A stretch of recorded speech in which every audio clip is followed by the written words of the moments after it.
Hi there, and thanks for joining GamePoints, our weekly get-together where we talk about the past week's on news that I found interesting. I am, as always, your host, Stephen Brown. Joining me today is David Smith. Say hi, David. It's quiet today. It is quiet. If you didn't notice, if you're watching us live on Twitch right now, if you didn't notice, Sean isn't here. He has been replaced with the lovely Fallout test pattern. I'm sure it would wave if it could, but it's probably not going to.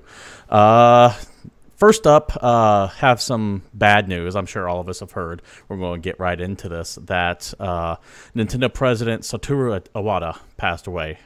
It was Sunday our time, Saturday in Japan. It's pretty rough.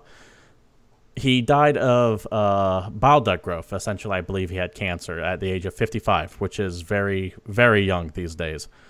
I know that we have gone off on Nintendo multiple times in the past few weeks, stretching back to their copyright strike against us all the way to now. And admittedly, Nintendo has earned some of that criticism. I'm not going to take away that. However, this show isn't going to be about criticizing Nintendo today. Today, we're going to celebrate the man that was Satoru Iwata and all the great things he did for gaming. In fact, he is probably one of the men that's responsible for making our hobby, for all intents and purposes, the juggernaut that it is today. If he didn't exist, we wouldn't have a lot of what we have now. Well, if it wasn't for him, the NES wouldn't really have done what it did. I don't know if you're too familiar with like his backstory and everything. Why don't you go ahead and tell us it? So he worked for a hardware company, and I cannot for the life of me remember. I think it's HEC, and they've developed chips. And it's kind of interesting because they had a partnership with Nintendo, and it's basically him working there that ended up him at Nintendo and working on things. And he used to just make little games on graphing calculators and have his friends play them. And then when he got the opportunity to start developing for Nintendo as almost a side project, he got really into it and just went to town. And there's a lot of little things that he did over the years that led to much bigger projects, like making Pepsi Man as a concept. That those concepts actually led into like Smash Brothers and things like that. Let's not forget, if you're not too sure what Mr. Ottawa was responsible for, he wasn't like a typical CEO that you see today. He wasn't like a Jack Tretton or a Peter Moore. Well, because he didn't start out. He actually has a programming background. He started off making games. Balloon Fight, one of his babies. Earthbound. He was responsible for saving Earthbound, essentially. Pokemon is also Kirby. So the funny, like, Kirby was the whole point of that's when games were tough and would eat quarters, and he wanted to make a platforming game that would be accessible to people of all skill levels, and the kind of thing that if you played it for long enough, you could beat the game, even if you weren't good at video games. So they had to make some cute animated face that eats things, and that turned into Kirby. Yeah, I can't underscore how important this man was to gaming history in general, and it's a shame that he died so young. 55 is nothing. Yeah, I mean, he's had some health issues over the last couple of years. Like, I think there was some news from more recent events talking like the Nintendo Direct conferences where he weighed quite a bit more a year ago than he was going into some of the later Nintendo Directs. And it looks like he had lost a lot of weight. He had doctor's visits, and people were kind of aware of that, but it wasn't thought to be as serious as it turned out to be. You mentioned the Nintendo Direct stuff. Let's not forget he's actually responsible for that. He was the face of those. Sony has its I forget his name. Yosep on Twitter. Shuei Yoshida. Xbox has its Major Nelson, Larry Hibb, and Nintendo had Satoru Iwata. He was the face of Nintendo. He brought life to a company that was seen as very monolithic and kind of out of touch and just did their own thing and was very hostile to any outside influence. And he tried to open them up with the Iwata Asks and the Nintendo Directs. But he's also responsible for a lot of the decisions that they made that kept the company going, and he turned the 3DS around. Well, I'm going before that, because if you think when Sony happened with the PlayStation 2, like the 64 and the GameCube both did well, but they didn't do nearly as well as like the Super Nintendo had been, as in comparison to all its The competitors. decline happened then, yeah. And instead of doing just a straight hardware race like Sony and Microsoft have been doing, and just going for processing power and everything else, he went the other direction entirely. He said, let's not focus on our technical aspects, but let's actually focus on the experience. Let's look for new ways for people to play. And a lot of the concepts, like the Wii, are partially his brainchild. The DS is partially his brainchild. And one thing that I thought was interesting is that when the DS was launched, there was this big trade show affair and everything, and you'd expect him to be there, but instead, he was hopping on a train and going to some random prefecture somewhere to go talk to this doctor and this guy who had a series of math tests and brain tests that people could take, and worked with this guy for, I think, a couple months or so, and the end result of that was Brain Age, which, if you're not too familiar with Brain Age, is one of the huge sellers for the DS and the Nintendo handheld franchise. And wholly unique, by the way, at the time. Yeah, it's just a neat little thing. You can play it, and it helps your reflexes, helps your brain, helps your memory, all this other stuff. And it wasn't something that anyone else really would have thought of, more than likely. Yeah. So, but yeah, sad day all around. Nintendo released a very brief press statement. Let me bring it up right here. Nintendo masthead at the top. Notification of death and personal change of Representative Director President. Nintendo Company Limited deeply regrets to announce that President Satoru Iwata passed away on July 11th, 2015 due to a bowel growth. Very simple. Lists a quick biography of his career, when he was born, other information. As a result, the following two representative directors remain at the company: Genyo Takeda and Shigeru Miyamoto. Now, if you haven't heard those names, I'd be kind of surprised. Genyo Takeda, responsible for Punch-Out and Star Tropics, which is by far one of my favorite Nintendo games of all time. And the apparent heir to the throne, Shigeru Miyamoto, who, well, he made Mario and Zelda. Yeah, people know who he is. Yeah. Yeah, it's a really tough time, and it's kind of it's a rough time for gamers in general. There's a lot of mourning out on the internet, and it's really depressing to go and look around right now. And I think it's because you know who Ralph Baer is, the known father of video games. Yeah, he died. Didn't he die recently? Yeah, he died last December. And he's called the father of video games, but it's pretty safe to say that Iwata would be your favorite teacher. Yeah, no, easily. I can definitely support that analogy. One of his, do you know where this? One of the quotes that you're seeing tossed around a lot on the internet right now was back from GDC in 2005, when speaking to a crowd there said, quote, "On my business card, I am a corporate president. In my mind, I am a game developer, but in my heart, I'm a gamer." And that was apparent from the way he spoke. I mean, this is a guy who had a Muppet made of him. This is a guy who was pondering a stack of bananas, for God's sakes. I mean, he wasn't a stuffy shirt. He embraced the fun. He wasn't at all your traditional CEO. Not at all. He was a lighthearted, jovial guy who had a vision, who had plans, and went with it, and did some really awesome things. And, yeah, it's definitely sad to see him go. Nintendo, I've said a lot of bad things about you in the past.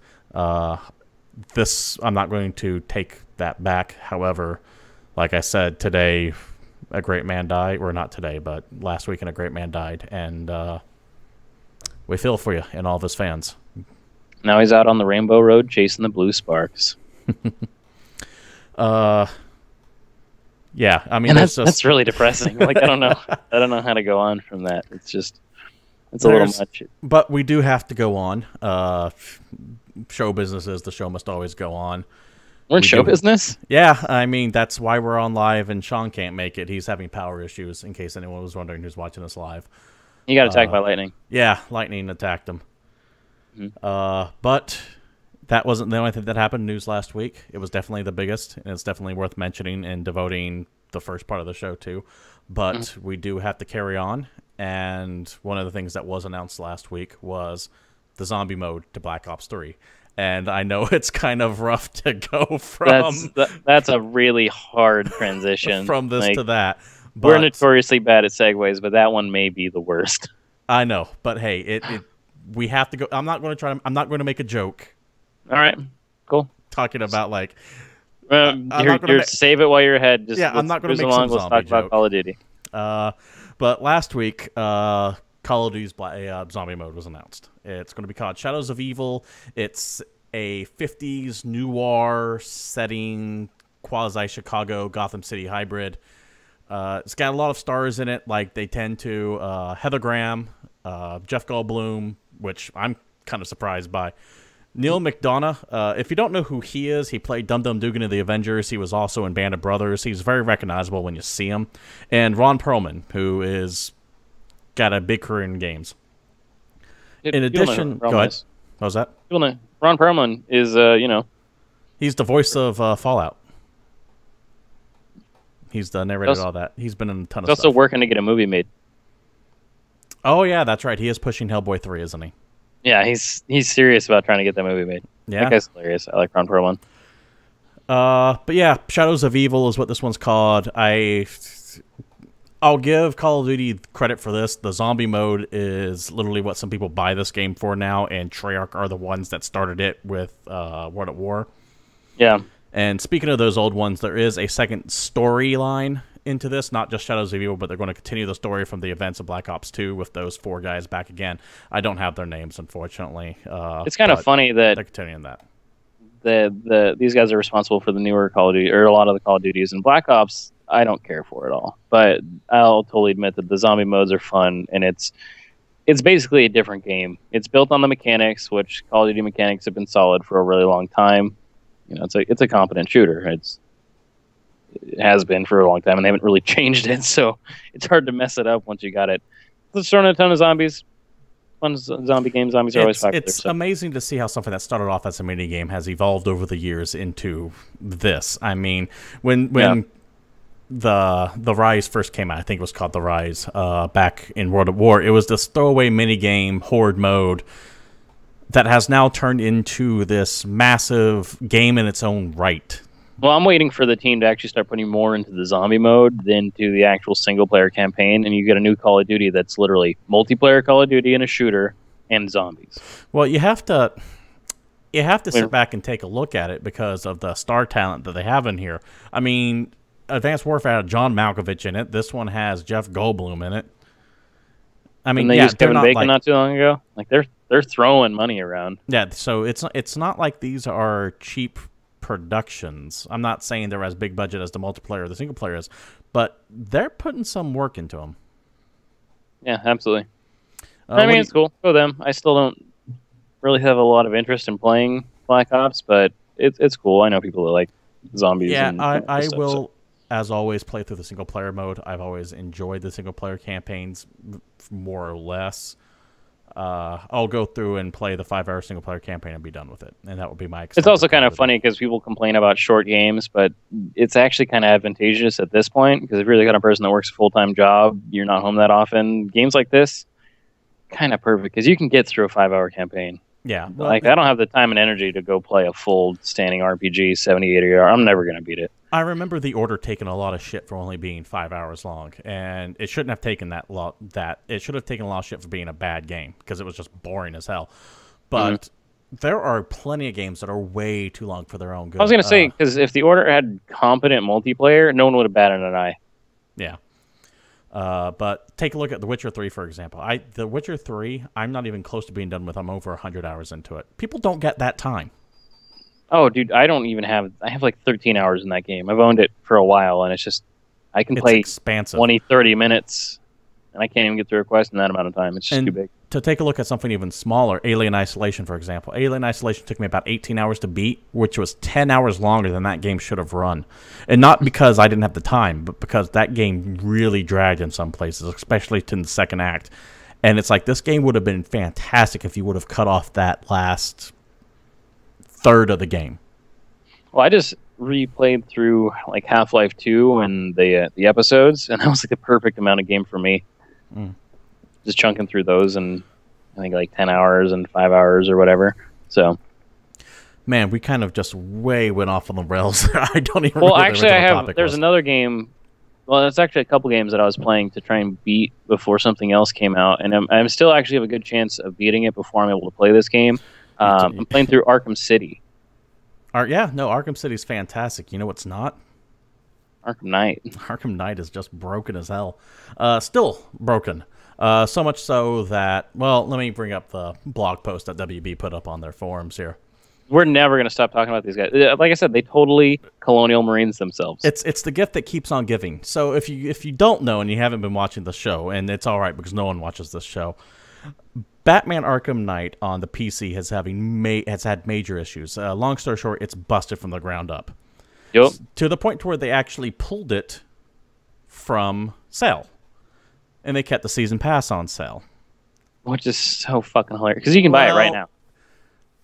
Okay, whatever. To put the season pass on there, it's kind of like whatever. But then this happened last week. DLC came out. Batgirl DLC, a Death in the Family, or no, a Matter of Family. Sorry, came out, and they've delayed it for PC, which means that the people who could play it on PC have now bought something and they can't play it. Let me go through the post here, and we'll pick this apart bit by bit.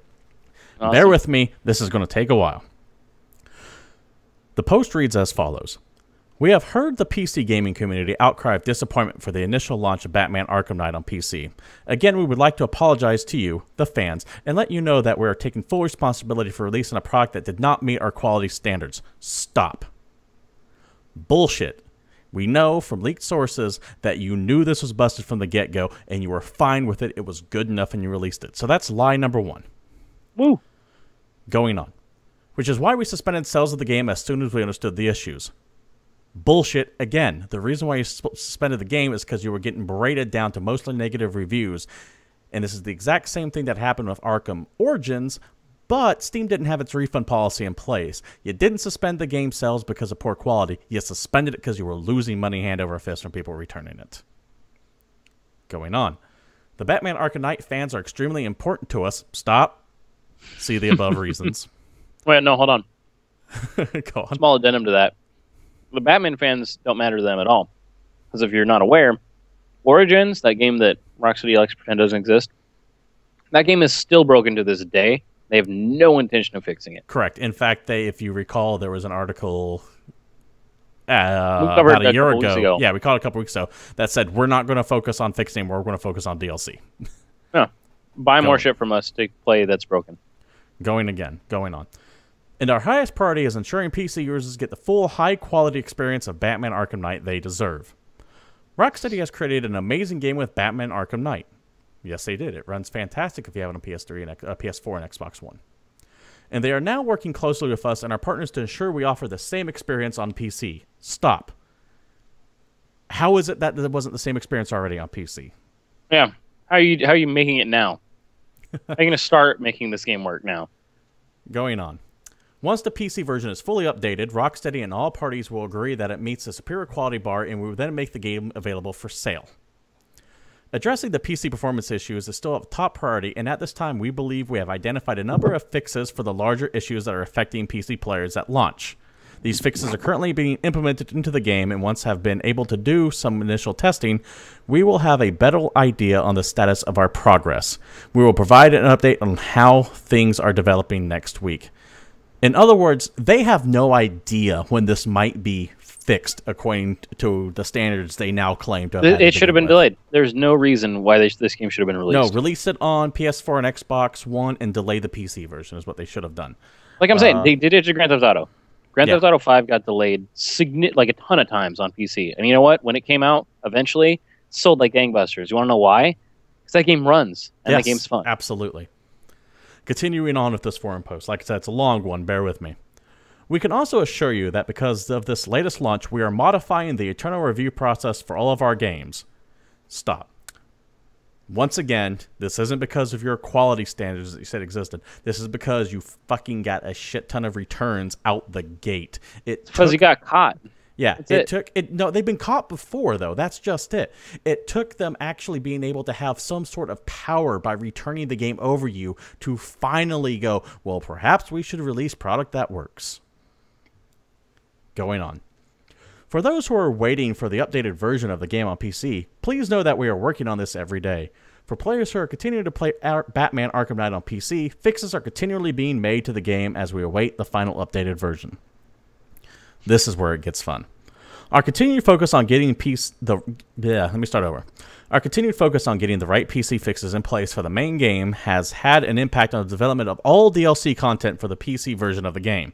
This means that the Batman Arkham Knight, Batgirl, A Matter of Family DLC will not be available on July 14th for those who are currently playing the PC version of the game. We apologize for the delay and only want to make sure that any content that we offer up is to the standards that PC players expect. Thanks again for your continued patience, Warner Brothers Interactive Entertainment. Now, here's my big bugaboo about that. Why are you still selling the season pass on Steam? I checked it today. It's still being sold for shit that's being delayed. Yeah, you're literally buying something that's no content.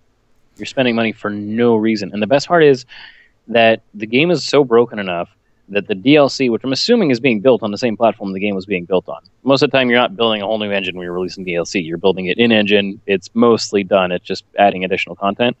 The fact that the DLC is broken means that the way they built the game is broken. Yes, it's smashed. And it's fundamentally wrong and incompatible with computers for some fucking reason. And now, they don't know. Don't mistake this for hypocrisy. They absolutely should have delayed the PC version. However, they didn't. And it does run for some people. So by delaying the DLC on the PC version, not only are the people who can't play it still fucked, but the people who can play it are now fucked as well because you've taken their money and you're withholding the content they expected in a timely manner. You should have delayed the entire thing, and when you pulled Batman Arkham Knight from Steam, you should have pulled the DLC Season Pass as well on top of that, but instead you kept selling that, and now you're fucking delaying that when everyone else has it. It's just mind-boggling. What's the over-under on a class action here? It'll... The thing is, in America, you can sue for anything, so there will be a class action lawsuit over this. The question is, does it matter? Not really, because probably not. I mean, Colonial Marines, Gearbox has dropped entirely from that. It's going to rest solely on Sega's hands now, and the over/under very high. More than likely, it's going to happen. Will anything come from it? Probably not. Not if people keep spending all the money. Nope. So yeah, people are now doubly fucked because if you could run Arkham Knight, and I was able to finish Arkham Knight, and the kick in the Jimmy is it's actually one of the better Batman stories out there. That's the rough part, is that the game itself is amazing from all accounts. And yeah, if you got it on consoles, people on PlayStation, Xbox, they're having a great time. But people like me, fucked. Yeah, but now they're fucking me over because I can play Arkham Knight. And now they're delaying the DLC. I don't get it. They should have delayed the entirety of the thing, and if they didn't, they should have pulled the entirety of the thing, because that's just. They just didn't think any of it through. Basically, no, it's all they got caught with their pants down, and now they're scrambling out the door, falling out of an upstairs window, and trying not to land on the garden gnomes. And this doesn't. And Steam refunds, that helps. What if you bought it like physical copy at a GameStop? GameStop's going to tell you kick rocks. They don't take PC games back. Well, also there's the fact that, correct me if I'm wrong, but season pass type content cannot be refunded on Steam refunds. Can it? I think as long as the base game itself has less than 2 hours played and it falls within the window, I think it can. Okay. Because that's the first thing I was thinking is like, if you can't return the season pass, then that's like triple fuck you from them. That doesn't solve the problem of the people who could run Arkham Knight and now have their shit delayed on this end. Yeah. There's no winning here. I would rather... I get that it's... Let's face it, regardless of what they would have done, they would have been criticized at this point anyways. I'm fully open to say that. But you know what? It's rightful criticism. Yeah. Well, because there's fucking up, and then there's fucking up so hard that everyone just makes you the laughingstock. Yeah. Because we talked about it. If they just delayed the game, then we would be doing the normal amount of complaining of people that, I don't get to play my game yet, and these other copies look cool. But if the game comes out and it's solid, the game came out. Exactly. Because complaints about delays are only last as long until the game is released, and if the game is released well, It's fine. Whatever. Cool. Yeah. Now, when a game is delayed a bunch and releases like shit, then you have a whole other problem. Duke and when a Nukem, game we're is looking at you. and when a game is just released like shit, then you get this. It's And it's funny because it's WB, and we've actually been making fun of WB quite often so far this year, going back to Mortal Kombat 10 and the shit show that was that game. There are no words. I think this is going to be the last time we touch on Arkham Knight, despite it being the gift that keeps on giving. Hopefully, it's the last time we touch on Arkham Knight until it comes back for sale. I remember... Then I'll review it. But I'll get really drunk, so I'm angry while I'm reviewing it. I remember a time back when shit worked when it came out, though. Now, I understand that was like way back in the 80s and everything like that.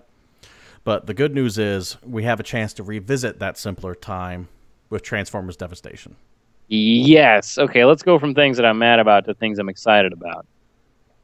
And there's a specific reason. Well, we'll just start at the top. One, Gen 1 Transformers. Yes, and it Gen 1 looks like 1980s Generation Transformers too. So if you haven't looked at it at all, there's a trailer for Devastation out. It's like cel-shaded art style-ish that, you know, gives it that nice cartoony vibe. But everything looks classic, and the best parts are going to be Frank Welker and Peter Cullen. A good chunk of the cast is back. It's not just Frank Welker, the original voice of Megatron's back. Peter Cullen, the original voice of Optimus Prime's back. But they brought back a lot of the voice actors playing their respective roles again. I believe Bumblebee's the same guy from the 80s. Prowl's the same guy from the 80s.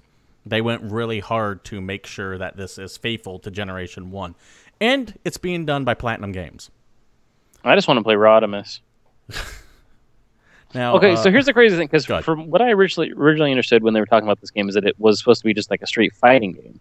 But when you start going through the trailer, it looks like a brawler to me. Yeah, it looks like an action game. Like I'm going to run around the city or fly around the city and go beat up a bunch of bad guys and then get into fights. So it makes me think more of like the overworld style fighting games where you running around and fighting like generic bad guys and you get into a fight and then it throws you in like the arena. I'm thinking like the Dragon Ball style games is what it reminds me of. Yeah, and well, it could be. They're definitely taking some cues off that, it looks like. Now, here's the good news. One, like I said earlier, Platinum Games did it. Platinum Games are responsible for awesome stuff like Bayonetta. Bayonetta is fantastic. That was a thumbs up, by the way. You missed it. They are, however, also responsible for that terrible Legend of Korra game, which was just shitty. They also, however, had kind of a hand wild in card. Metal Gear Rising. Yeah, and that was solid. So if you take good and bad and solid, you're leaning a little bit more towards good. I have trust in Platinum Games. I mean, they also gave us Vanquish, which is one of the most underrated games of last generation. Regardless, I'm not going to pre-order it.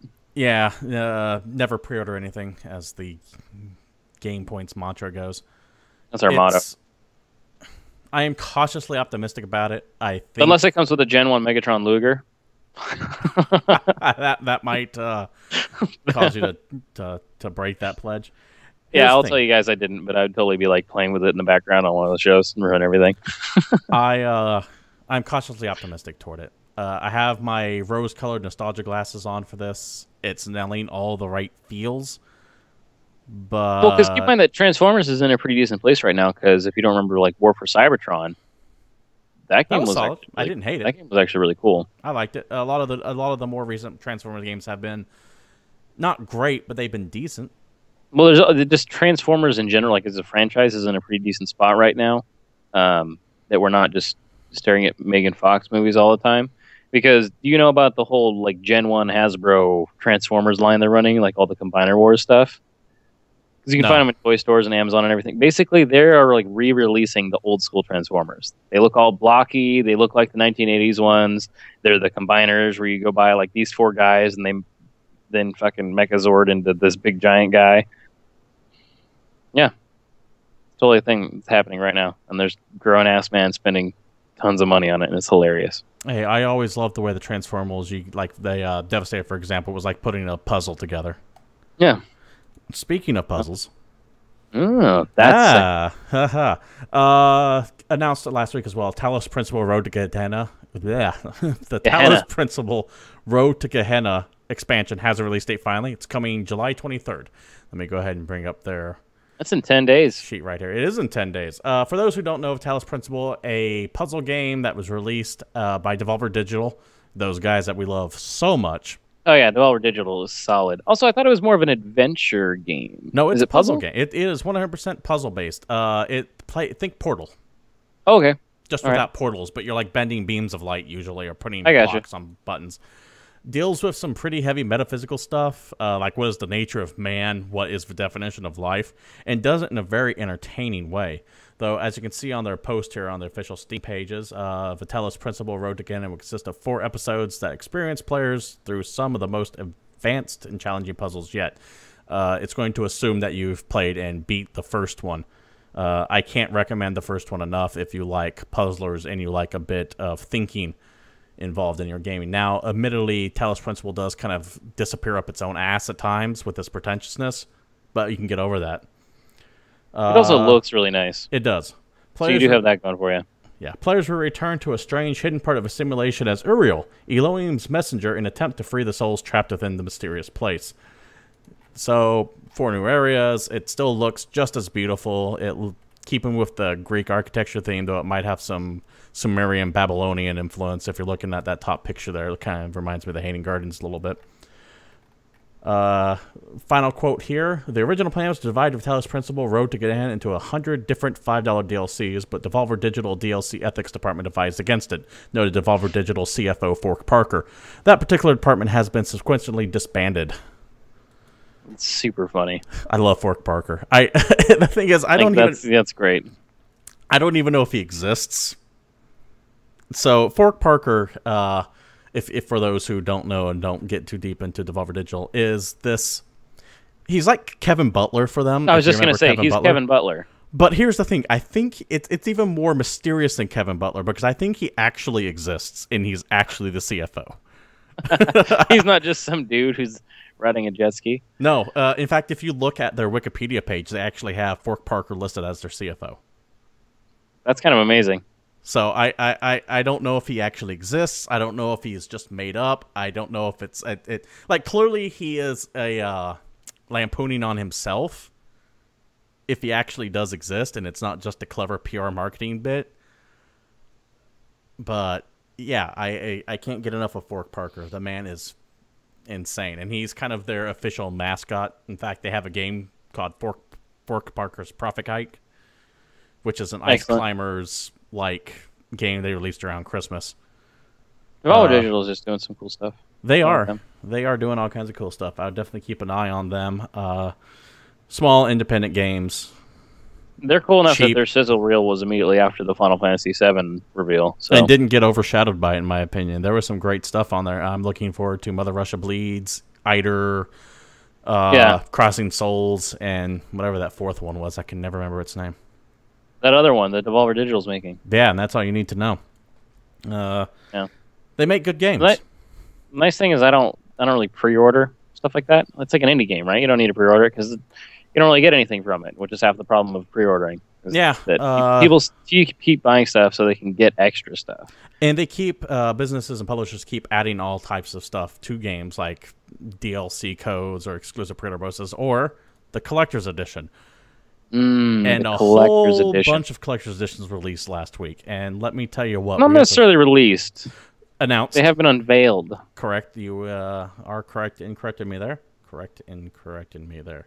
You're welcome. Department of Redundancy Department. Anyway, let's talk about some ridiculous-ass bullshit people can spend all their money on. Collector's Editions have jumped the shark. As a preamble to this, before we get into it, I used to be big in Collector's Editions. If it was a game I enjoyed, I would spend $150, $200 buying the shit. I wanted all the statues, all the posters, all the little Actually, this brings me to a good point that I'd like to go into. So I actually like pre-ordering collectible stuff too, and there was one specific moment when I realized that I just wasted a shit ton of money. So I'm going to pose the question to you. What is the pre-ordered collectible game or collector's edition game that made you think, what the fuck am I doing? Skyrim. Because mine was Assassin's Creed. What did Assassin's Creed The first Assassin's Creed, when it came out, was supposed to come out with a statue, a comic book, all this other shit. It comes in a tin that's about this big, just big enough for the game. and the statue was about 2 inches tall of Ezio, or whoever the hell the first guy is. And you're like, what is this piece of shit? Yeah, I'm like, this is a little toy. Now, go ahead. I don't know. That is what originally put a sour taste in my mouth for collector's editions, and that's when I was like, maybe I don't need to always drop the most money on a copy of the game. My wake-up call was on the other side of the spectrum with Skyrim, because that thing was it was over $100. It might have been $150, and I bought it. And I was like, God damn right, this is gonna be great. It has the badass statue in it and all kinds of stuff. And that statue was high quality. I'm not gonna lie, it was a fantastically well-built statue. Makes a good Black Dragon for D&D. But I kept it in its box, meaning I spent $150 on a statue no one will ever see. Nice job. It just sits there in its box with its art book and all this other stuff. And that's all it does. And that's when I went, I'm buying this shit and literally just keep it on my shelf. And it's not like it's going to increase in cost. It's not a collector's edition in that idea. It's not like I got a Suikoden 2 on my hands or anything like that. You know, it doesn't give you like a signed certificate of authenticity, and you have number 6 of 12. Yeah. Like, not only that, but you can buy that shit at Fry's for like $20 now. Yeah. New. Collector's editions aren't collector editions anymore. No. They're just really expensive versions of games that come with things that you can absolutely buy after the fact. And I just don't flat out have room for all that shit anymore. Especially when they cost as much as they do now. Yeah, speaking of which, let's go ahead and show off the first one here. We had 4 separate collector's editions announced over the past week. And the first one, going along with the Call of Duty Zombies announcement, was the Juggernog edition for Black Ops 3, complete with its own fucking mini fridge. Hey, dude, you gotta have brews with your bros when you're playing Call of Duty. No. No? I am curious to know how big that mini fridge is. If it can hold like only 4 sodas. Or I'm assuming it is the size of a single beer. Like, I think it is going to hold one 12-ounce. $200. And I don't want to say only $200, but it can't be that much. Because a mini fridge, they're more than $200. I can tell you that if you want one that's going to work. But along with this... They never said it works? Yeah, to be fair. Oh, here it is right here. Fully functional mini fridge featuring light audio from the game. Holds up to 12 12-ounce cans. That's much bigger than I thought. But that means it only has to be the size of a 12-pack. Mm-hmm. So there you go. Included also Perca-Cola coasters, season pass, collector's steelbook, limited edition art cards, the giant zombies in-game bonus map. That's the continuation to the previous Black Ops games, by the way. Personalization packs, digital soundtrack, a whole bunch of digital stuff, essentially. That's the funniest part to me about collector's editions nowadays. Is it's not I get a bunch of stuff. I don't get a cloth map and an art book and a poster and a statue and all this stuff. No, you get like skins. 1 or 2 interesting things, and then weapon skins, character skins, voice packs, things that are all just DLC. Yep, and we're going to get more to that here in a second, but the next one I want to take a look at is this ridiculous fucking Just Cause 3 one. It's so great. This one's $109, which is just an odd price point, if you ask me. I don't understand. It's a terrific deal. Yeah, it's the game, it's a map, it's an art book, and it's a replica of the grappling hook, a 15-inch display version. For $110 if you're a big Just Cause 3 fan. You want to talk about something for me, this is the better deal of the two. Well, you figure the game's $60. Mm-hmm. And you're spending $50 for a poster, which, hey, if you're down for Just Cause, cool, you got a poster, and a big art book, and a replica, which are all physical things. And if I was going to buy a collector's edition, that's what I want. Yeah, I still don't... There's those little mini display things, the Dead Space 2's little plasma cutter turned me off to those. I was done after that. Because it's junk. But this isn't the only thing that's out. We also had the $200 Mirror's Edge Catalyst one. $200 gets you the game, a steelbook, a collector's box, a 14-inch Faith statue, concept pieces, and a lithograph for $200. Wait, you forgot. The temporary tattoos. I did forget the temporary tattoos. For $200, I better get a fucking real tattoo. Right? Dude shows up to your house and you get Mirror's Edged. Uh, here's the thing about Mirror's Edge.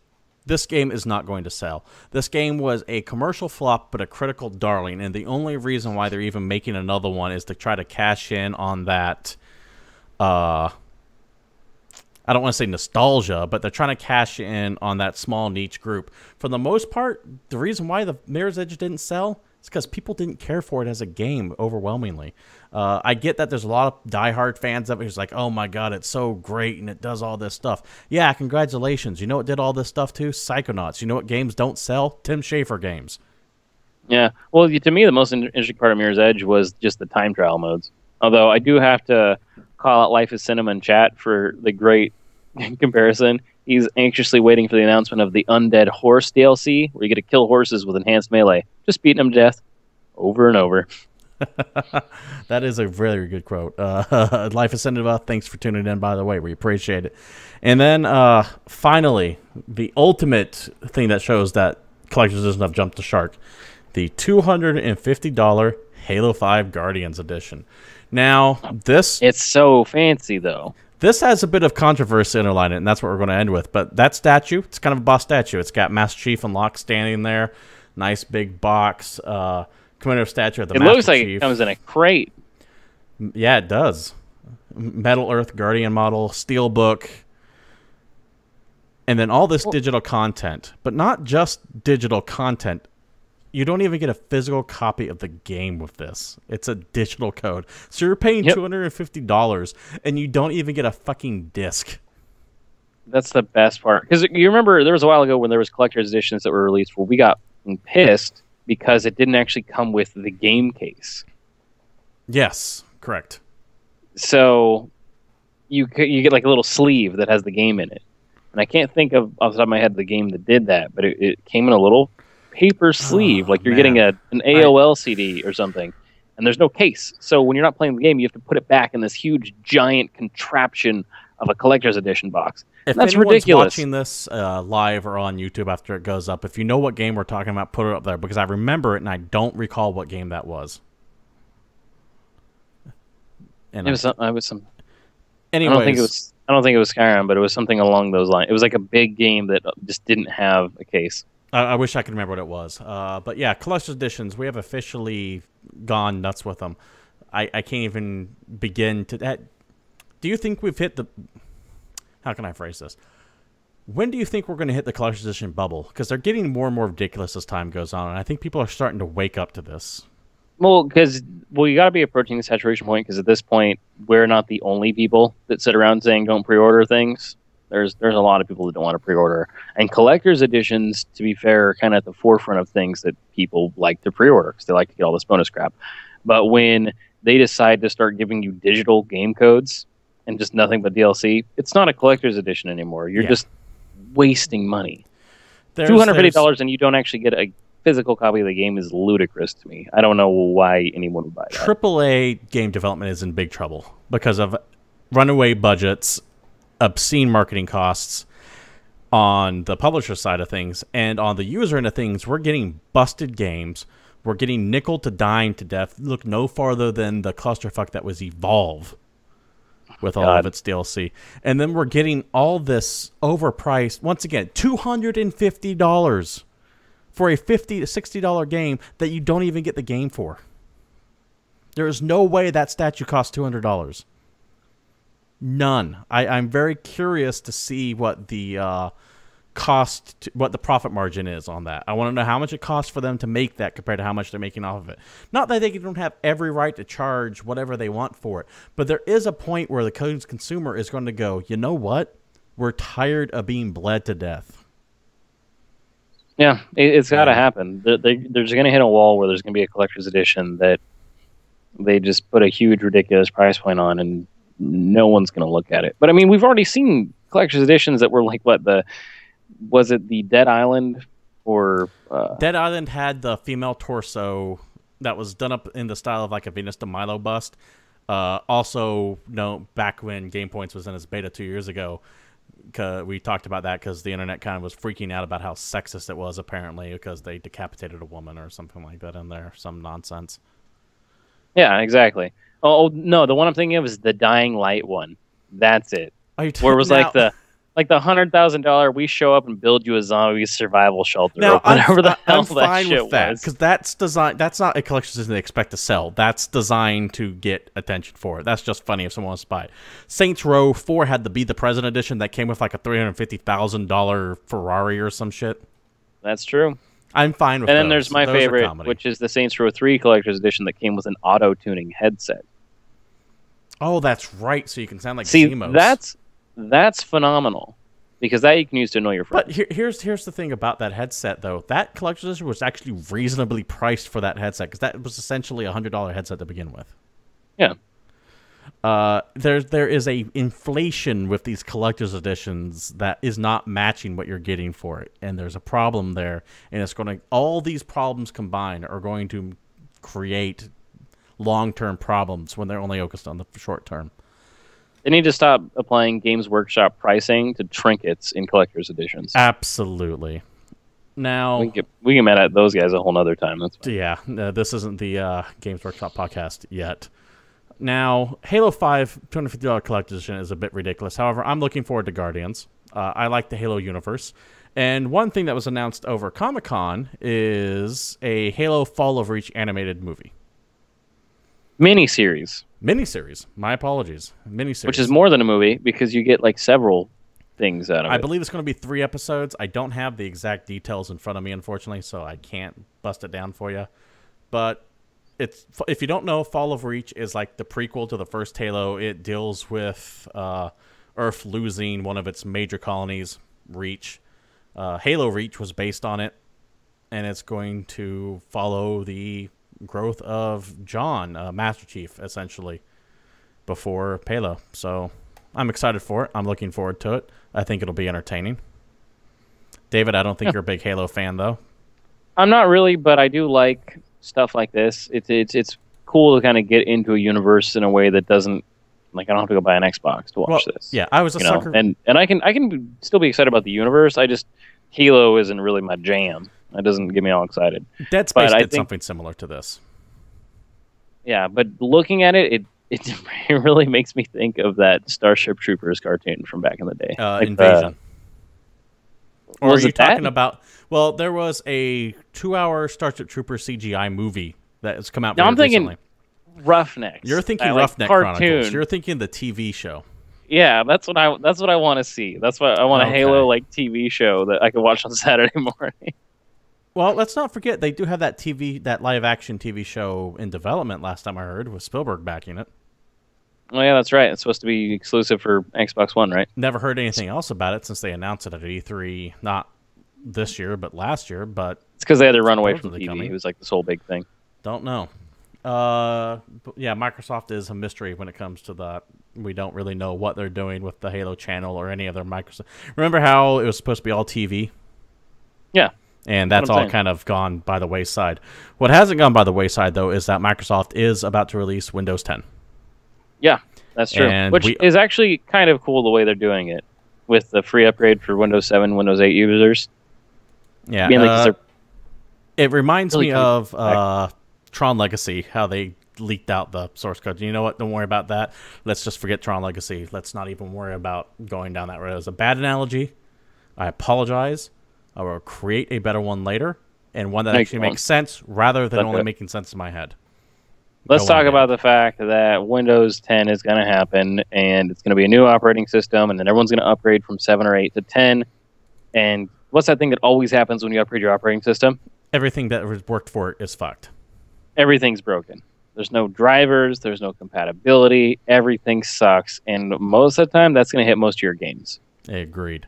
Now, the good news is that the fine folks at Good Old Games says everything I knew you were going to should say work. fine folks. Yeah, well, I knew they're it. fine folks. Exactly. They are insisting that everything should work on Windows 10 when it launches. Day one. So go them. I That is absolutely ballsy. love them. They're owned by CD Projekt Red, the guys that made The Witcher of all things. And in their blog post on their website, they are getting ready for Windows 10. Windows 10 is coming on July 29th, and we are as ready as we can be. You have been asking on our forums, and now we are here with the official word. We're getting ready for Windows 10 and putting our QA team at full capacity to test the games we and you are looking forward to playing this upcoming OS. Essentially, they're saying that everything should work day one. Which is pretty awesome. Life of Cinema in chat is asking what the hype is about Windows 10 real quick before we get onto it. Honestly, I don't know. I haven't been looking into it. Unfortunately, I wasn't able to get into like the developer client like I was able to with Windows 7 when that happened, which was really awesome because I was using 7 back when everyone was using XP. Right. But it looks smoother. It's less tablet oriented. It looks like they're actually going to release a proper desktop edition. But the main drive is that it does have a free upgrade to 10, provided you have a legit copy of Windows 7 or 8. I mean, if you've got some weird bootleg thing from the internet, then obviously they're not going to give it to you for free. But you should really want to have the a announcements better in your toolbar. Yeah, they want to have a better pool of people, really, and they're trying to get a lot of the faith back that they lost with the Windows 8 release. Yeah, because 8 was garbage. 8.1 had to come out really fast to fix some of the issues, and even then, it was kind of too little, too late. So they tried doing that hybrid tablet operating system with them, and it didn't work too well with it. When you have a lot of people that just work on a desktop all day, they don't want to look at a mobile application at all. No good. Although, yeah, the other thing I wanted to mention with GOG, if you're not aware, is GOG released the Galaxy client, which we talked about not too long ago, which is kind of GOG's answer to Steam, where you download games, they got stores, they got sales, all kinds of cool stuff. And with the Galaxy client, from what I understand, when Windows 10 releases, it's going to just start patching all your games immediately, so that you have to do nothing. It's like it's working in the background, fixing all your games.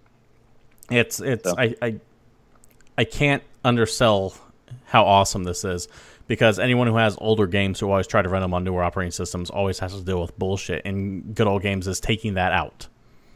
Yep. Trying to make it as hassle-free as possible, so where all you have to do is hit play, and the app plays. My favorite part of what they're working on, and it's still a small project at this point, but I know it's gaining a little bit of steam, is actually, say you found your copy of like Command & Conquer from, 93 something back in the day, and you have your CD key, but you try and put it in your computer, and it doesn't know what the hell that game is. It can't run that game. Yeah. So you go to GOG, and you type in your CD key, and it gives it to you. And it validates it and gives you a GOG. Yeah, I think we were talking about that a couple weeks ago, and that is also awesome. But yeah, Good Old Games doing God's work. I highly suggest you take them out, especially if you're an older PC gamer and miss those great games of old. David, before we get into new releases this week, do we want to get into this isn't really gaming related, but it is big internet culture related. Do we want to talk about what's been going on at Reddit with Ellen Pao?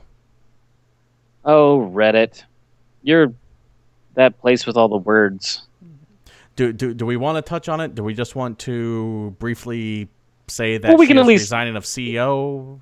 We can talk about it for just a second, just to give people an idea. So, if you're new to the internet, I guess there's this place called Reddit, where it's really in the title. It's one giant message board. Yeah, there's articles about everything. There's sub-genres about every single thing you could possibly imagine. You will go find a group of people that are into that thing, and they're on Reddit with you. And the whole point of it is you don't have to look anywhere else for news or jokes or trivia because you saw it on Reddit or you read it. Anyway, they've had a bunch of bullshit go on recently, and part of it was when they released one of their higher-ups who was in charge of the AMA process, I believe. Victoria Taylor? Yes, that sounds about right. So that kind of set the ball rolling, and people have been upset with the way Reddit's been running things recently, and it actually started kind of a petition for Ellen Pao's resignation as CEO of the company. She came on not even that long ago. Yeah. And people have been upset with the way she's running it, thinking that she didn't have the right potential, the way they were restricting things. It didn't follow with Reddit's original line of reasoning, their original goal and design concepts. And people just really, really got mad at her. She came in with the attitude of, I'm going to clean up Reddit by limiting what people can and can't say. And when you come in and agree with her or not, and agree with their logic or not, Reddit took a bastion for free speech in their eyes and uncensored thought, saw Ellen Pao, rightly or wrongly, coming in being everything they hated, i.e. a censor. Yeah. And she backed that up by deleting some of the more vile Reddit threads. Reddit boards, I should say. So then there was this huge protest when Taylor was fired. A bunch of places went private, meaning that random people couldn't actually they just look blocked at it. Out. And then they released a petition calling for his resignation. I think it got 13,000 signatures almost instantly, but last I checked, they were like over 250. Some ridiculous number of people signed it saying to get rid of her. So she resigned. Yep.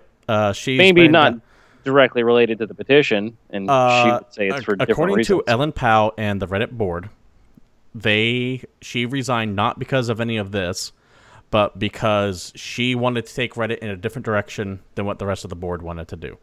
Believe that or not, that's the official stance on it. Here's the reason why I don't want to get into depth into this. Because, one, to go off on this entire Reddit situation would take an entire hour to itself to explain the problems, because this goes beyond more just Ellen Powell. Reddit has had a major issue between the staff and the moderators, who are mostly volunteers, and this has been brewing up for a while. This is just a match that lit the tinderbox.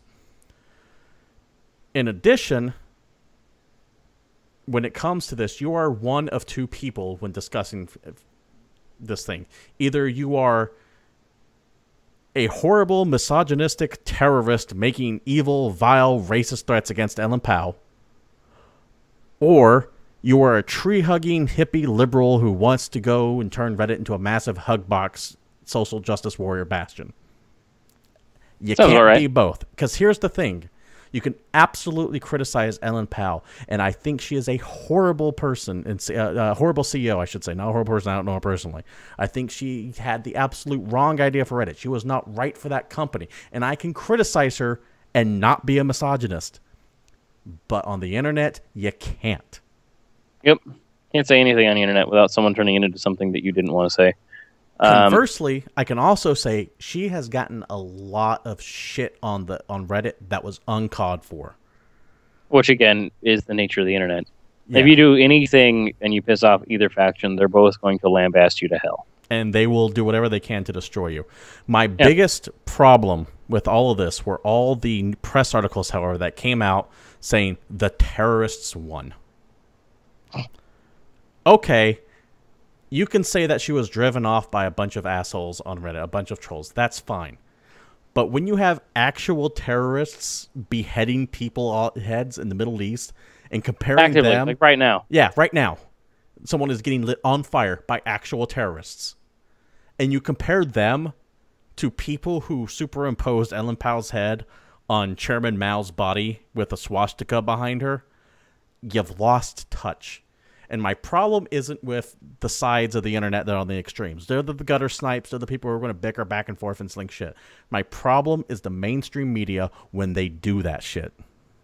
Yeah, because they'll just pick it up and run with it. They don't actually bother doing the research, but that's what they're notorious for, which is why we're not in the mainstream media. No, I am loath to even call myself a journalist. Because we believe the shit we say. That's the problem. That is one of the reasons why I don't want to get into it, though, because War Games taught us that the only way to win is not to play the game. And there is no way to have a rational discussion on whether or not Ellen Powell deserved to be put as CEO of Reddit, whether she would have done a good job or not. You can't have that conversation, so I don't want to get into it too in-depth, even though we've spent the past 10 minutes or so on it. Was that the lesson to gain from War Games? Because I was pretty sure War Games was telling you that you should probably learn to swim. Did I read that movie all the way wrong? Yeah, I think you read that movie wrong there, David. Anyway, let's stop talking about this and talk about new games. Indeed, new games. Still somewhat in the dry spell that is known as July. Everything this is just a dead time for games. It's the summer months. Nothing big happens, really. Yeah, we do have some stuff coming out. One, God of War 3 Remastered on the PlayStation 4. I've taken a look at it. It runs very silky smooth. It looks nice, but it's a remastered. It's the exact same game you played back when it came out the first time. On PS2. On PS3. God of War is PS3, I believe. Whatever. Whatever. Who cares? So, yeah, if you want to buy a remastered God of War, sure, it's still relatively new. I don't know why you If you've never played God of War, the God of War series was solid. So, If you're new to it, I'm not gonna bash it too hard. I'm gonna mock the remastering of remasters everywhere. Be aware that you will kill all of the gods. Yeah, spoilers for an old game. You murder everyone. All of them. Also coming out on the PlayStation 4, The Vanishing of Ethan Carter. This was already out on PC. Is an exploration Pretty game. cool game. Yeah, it's solid. Take a look at it. I enjoyed it. It's worth the cost, I think. Don't go into it expecting like a big horror game, though. It's really not. It's more of a suspense. It's an adventure suspense game. It also looks really nice. It is one of the most beautiful games I've ever seen. Yeah, flat out. It's kind of cool. Also, you get to watch a dude murder some other dude, watch him get run over by a train. Yeah, very true. Also rounding out this week, Sorcerer King comes out on PC out of early access. This has been on early access for a couple months now. I wrote a preview for it on GameCritics.com. You can go look it up if you want my early impressions there. It comes out on full release this week from the fine folks at Stardock. It is a turn-based strategy, grid-based, crossed with a civilization style. So, let me try to explain Sorcerer King. It's a bunch of genres mixed together. You have an overworld map, think civilization, and you set up new towns and you grow out. Cool. The combat is grid-based, so like Fire Emblem or Fire Emblem Fantasy Tactics, with the units that you build, rather than say in Civilization where 2 units just fight each other and the strongest wins. You can actually move stuff around. Everyone has individual units. What sets this game really separate, though, is the Sorcerer King. So this game starts after the bad guy has won. Oh, he has wiped out all the major kingdoms, and there are a few left, but he's like, you know what? I'm going to focus over on here. You shall be protected under my rule. But he's, in the meantime, about to cast a spell that's going to wipe out all life. So you need to raise up your army and rebuild a resistance to fight the Sorcerer King. The problem is if you're an ass about it and you're like, fuck you, Sorcerer King, I'm going to kick your ass and stomp a mud hole in you way too soon, he goes, all right, I'm going to murder you. And he sends his entire forces out and just crushes the shit out of you. So you have to like slowly grow and expand. And the faster you expand, the more you catch his attention. Now, the one main thing I want to point out about this game, though, is that you mentioned it's a Stardock game. But if you don't know who Stardock is, they also make the Sins of a Solar Empire game. As well as Galactic Civilizations. You're damn right. They have a very strong history of strategy games, and this is, I'm not going to say as good as Sins or Galactic Civilization, but it is good. It is a very unique take. It is an strategy 4X RPG where the bad guys it's in a new direction, and if someone can pull it off, I'm thinking Stardock can do it. Yeah, it's fun. I highly recommend taking a look at it. And that's going to do it for new releases. Like I said, kind of slim pickings, but nothing too much. Normally we would talk about League of Legends news, but our esports correspondent Sean is having some major power issues. There's a big storm going on right now. As you can see, he is not here with us. So what? Sean's not here? It's I know. I'm just as shocked as you are. He did type in some esports news. Apparently, Nick Allen is leaving Riot. I don't know who Nick Allen is. He was at the helm of the league operations. He's deals with the championship series in some way. I don't know if it looks like he left on good terms, from what I understand. On a blog post from them, which I didn't have time to load up because I didn't get this until just recently. But Riot says, hey, LCS fans, today we unfortunately have some sad news to share. Our own Nick Allen will be leaving Riot at the end of July to be closer to his family in Northern California. It's hard to say goodbye. It's been an amazing run over the past 2.5 years with Nick at the helm of League operations, and we've loved working with him to steer and grow League of Legends esports worldwide. Family is incredibly important, and we support Nick's decision to move to be closer to them. So it definitely sounds like they left on very amicable terms. It's not like he was fired or anything like that. Farther down on the blog post, in terms of how this affects LCS, while we can never replace Nick Allen's full beard or his ability to be the butt of fine jokes, we've recently strengthened our LCS operations team with the addition of Hunter Riot Herbie Lay. Expect to hear more from him in the coming months as he and the LCS team continue to improve how League works from day to day to support teams, players, and fans. Probably sounds like they gave him more than enough time to get a replacement set up. I wish I can comment more on it. Like I said, I'm not a League fan myself. That's why I've got Sean, who currently isn't here right now. Mm-hmm. But yeah, League of Legends, yay. League of Legends. Esports Beyond that, news. I wish I could tell you if I knew anything that's going on. I don't watch League. I barely started to get into Heroes of the Storm. Which is fun. I like that game. Yeah. But yeah, I'm sure we'll have more updates next week for League of Legends news if that's why you tuned in. Sorry, gave you what I can. Dave, anything you want to say before we go ahead? Luckily, it's earlier in the season, so there's not too much I don't think going there's on. been any big shakeups. Really, the last thing I was going to leave everybody with is maybe go play some Pokemon.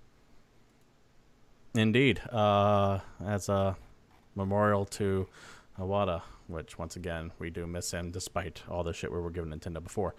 Well, to be fair, we were giving Nintendo shit. We didn't really give him shit. Fair enough. Well, it's easier to be mad at a corporation, but the dude was solid. Iron Bull from Dragon Age said it best. It's easy to be mad at a nation, but if you're going to hate every single individual in that nation, you're not going to have much time for anything else. I don't think that's the quote we need to leave the show on, though. Fair enough. I feel like we can do better than that. Well, we're not going to, because this has been Game Points. Thanks for joining us live on Twitch. If you're watching us right now, you can join us every Monday at 8 p.m. Pacific Standard Time at twitch.tv/GamePoints. The show will usually go on unless I am out sick or gone for a reason, which, as you can see, Sean's not here, but news don't stop for everybody.